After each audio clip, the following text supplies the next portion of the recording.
Para você, fisioterapeuta que tem interesse na área de fisioterapia manual ortopédica, esse vídeo pode te ajudar a compreender um pouquinho como que eu posso utilizar e para que eu vou utilizar essa intervenção que eu gosto muito. Estou até suspeito para falar, mas graças a Deus a gente tem uma literatura que suporta, na verdade, o uso dessas técnicas para os nossos pacientes. Antes da gente iniciar o conteúdo, vou pedir para você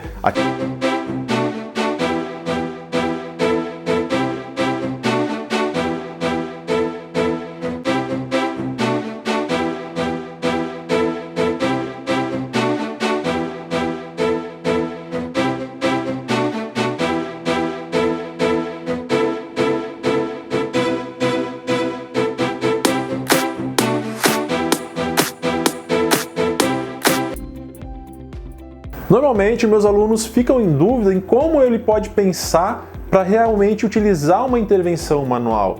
E como que a gente pensa para utilizar isso, né? Qual é o caminho correto? Antigamente, né, pensava-se que, por exemplo, uma manipulação, uma mobilização, que aliás tem um vídeo no canal falando sobre mobilização e manipulação aqui também para vocês entenderem melhor sobre esse assunto, pensava-se que a gente ou colocava no lugar ou tirava do lugar com as técnicas manuais. E isso a gente não faz, né? Então a primeira coisa que eu devo pensar para utilizar a terapia manual, eu tenho que entender o que é mito e o que é verdade sobre a fisioterapia manual ortopédica. Porque aí sim, eu até vou entender se eu devo utilizar ou não. Eu até vou entender se meu paciente ele é o hands-on, que eu preciso utilizar técnicas, intervenções manuais, ou o hands-off, que é um paciente que eu não preciso de tanta intervenção manual, um paciente que ele tem que utilizar mais a parte funcional e ativa dele mesmo. Então, o que realmente a gente consegue fazer com a fisioterapia manual? Bom, gera o efeito a níveis neurofisiológicos. Sim, eu tenho uma resposta, inclusive uma resposta central, aonde eu vou fazer uma modulação de sintomas. Então, por conta de um efeito neurofisiológico, eu não preciso ser específico, né? Achar aquele ponto, não. A minha palpação vai chegar ali na vértebra tal e vou fazer só naquele local. Eu desafio você a identificar certinho na coluna cervical, por exemplo, qual é a vértebra C3, a faceta da vértebra C3, a faceta da vértebra C4 e a faceta da vértebra C5. Aí eu quero ver se você consegue diferenciar. Né? Não dá, gente. Né? Então, assim, é por região, tudo bem. Né? Então, a gente, com as mobilizações e manipulações, eu consigo gerar mudanças temporárias, por exemplo, na amplitude de movimento articular. Então efeitos imediatos são importantes? Sim, tanto é que muitas vezes a gente utiliza a fisioterapia manual ortopédica para abordagens por modificação de sintomas na avaliação, que é uma abordagem que é muito boa. Né?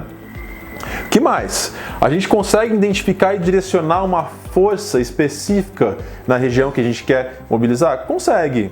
Né? Então isso sim, a gente consegue fazer a mobilização direcionada, beleza. É diferente da mobilização direcionada ter o efeito mecânico só local. O efeito mecânico, vamos supor, de ganho de amplitude de movimento acaba sendo por um relaxamento mais global, se é que vocês conseguem me entender, de acordo com a cascata de reação neurofisiológica, e aí ele consegue liberar um relaxamento de cápsula, um relaxamento de músculo, por exemplo, e eu consigo uma liberação da articulação.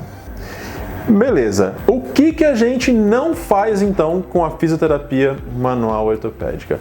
Eu não coloco osso no lugar, tá? Mentira se alguém ainda continua falando isso. Eu não consigo identificar níveis específicos, como esse exemplo que eu desafiei vocês aqui agora há pouco, de identificar os níveis ali da coluna cervical, principalmente na região da curvatura da lordose cervical. Né? Eu não consigo fazer força e direcionar somente em uma região da coluna vertebral, por exemplo. Então, quando eu vou fazer uma mobilização num nível específico que eu estou direcionando, eu vou mobilizar outros níveis também. Pode ser em menor grau, mas vai acontecer também. Poxa, Bernardo, então é só fazer qualquer coisa? Não, também não. né? Existe técnica e treinamento da técnica para se realizar o procedimento. Mas muitas coisas que, por exemplo, de técnicas, por exemplo, que o próprio Maitland preconizava lá na década de 70 e 80, a gente acaba vendo que não tem tanto efeito se eu fizer, por exemplo, uma mobilização inespecífica, né? Quando eu comparo e tento fazer uma mobilização específica. Então é uma parte boa, né? Uma outra coisa que a gente tem que entender é que fisioterapia manual ortopédica tem que gerar conforto para o paciente, né? Então ele tem que gerar um relaxamento, ele tem que gerar diminuição de dor e tem que gerar mudança de amplitude articular. Poxa, se eu consigo essas 3 coisas na aplicação da minha técnica, isso é sucesso. E a gente já sabe que a fisioterapia manual ortopédica, para ter melhores resultados, principalmente a médio e longo prazo, ela deve ser precedida por exercícios terapêuticos. Espero ter te ajudado na tomada de decisão clínica de como você vai utilizar, ou até mesmo quando você pode utilizar e para que você vai utilizar a fisioterapia manual ortopédica. Não deixe de mandar o seu comentário aqui, claro, se ficou alguma dúvida, por favor me manda, vou ter o maior prazer em te responder. E como eu disse lá no início do vídeo, eu gosto de muitas dúvidas que me ajudam, inclusive, a criar novos conteúdos que podem responder a pessoa que estava com a dúvida e também já de cara responde dúvidas de outros fisioterapeutas e outras pessoas que também assistem aqui o canal. Novamente, peço para você se inscrever aqui no canal e ativar o sininho das notificações para você não perder nenhuma novidade. Até o próximo vídeo.